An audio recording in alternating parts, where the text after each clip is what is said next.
എങ്ങോട്ടേട്ടാ? എടാ ബിനീഷേ, ആ റീത്തും മാലയും വാങ്ങിച്ചേ. എന്താ ചെല്ലപ്പൻ സാറിന് സൈഡ് കൊടുക്ക്, സാറ് പോട്ടെ അല്ലേ? ഇറങ്ങി ചെല്ലപ്പൻ സാറേ. മോനെ ഇപ്പൊ ഈ റീത്ത് ഇങ്ങോട്ട്, നിനക്കൊക്കെ ഉള്ള റീത്ത് ഞാൻ വേറെ എത്തിക്കാം. റീത്തും പൊക്കം തിരിച്ചറിയാൻ മേത്തന്മാര് സഹാവേ. എന്നാ പിന്നെ ഞാൻ അങ്ങോട്ട് എടുക്കേണ്ടതായിരുന്നു. സാക്കളെ, നമുക്ക് ഈ വടിയും കുന്തൊന്നും വേണ്ട, എല്ലാരും എടുത്ത് കളഞ്ഞു. നമുക്ക് നല്ല കയ്യാങ്കളി മതി. അതെങ്ങനെ? അത് മതി.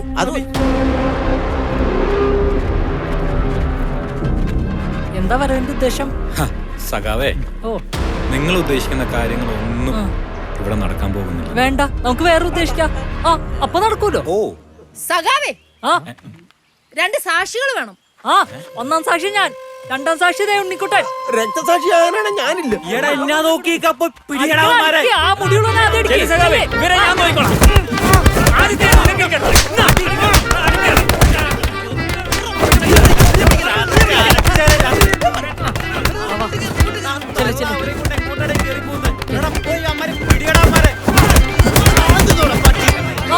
അടിക്കേ.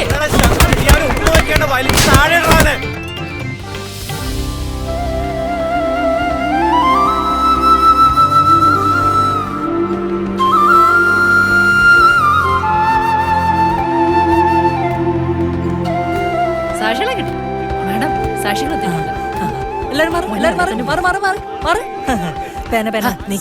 കല്യാണം കഴിഞ്ഞിട്ടില്ല. ഗൗതമി ഒപ്പിട്.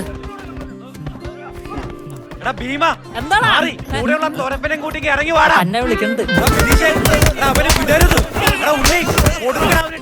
പിന്നെ മാഡം, ഇനി വെയിറ്റ് ചെയ്യാൻ സമയമില്ല. പുറത്ത് പൊരിഞ്ഞ അടിയടക്കാണ്. സാക്ഷികൾ ആദ്യം ഒപ്പിട്ടെന്ന് വെച്ച് ഒരു ചുക്കം പറ്റാൻ പോണില്ല. ഒപ്പിട്, ഒപ്പിട്. Okay, all the best, all the best. Laddu രണ്ടെണ്ണം മാറ്റി വെച്ചേക്കെ, ഞങ്ങൾ പിന്നെ വന്നിട്ട് കഴിച്ചോളാം.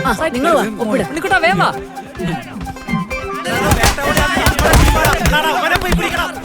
എന്റെ അമ്മ, ഇത് എന്തൊരിടിയാടോ? മിണ്ടാതെ ഇടുവാണെങ്കിൽ ഇരിക്കട്ടെ, പാർട്ടി ഓഫീസിലോട്ട് വിളിക്കാം.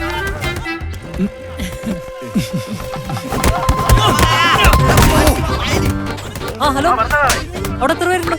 10 പേരാ? എന്ത് ചെയ്യണം? ക്യാരംസ് കളിക്കണം. ഒരു പണി, ഓട്ടോറിക്ഷ വിളിച്ചിട്ട് എത്ര വേഗം ഇവിടെ പോരും. അടി അടക്കണം, ഒരു ആംബുലൻസ് വിട്ടു. ഉന്തുവണ്ടി തന്റെ ആരെങ്കിലും ചത്തഞ്ഞ ആശുപത്രി കൊണ്ടുപോട്ടെ. ഇല്ലെങ്കിൽ അവന്മാർ നാളെ ഹർത്താൽ വിളിക്കും.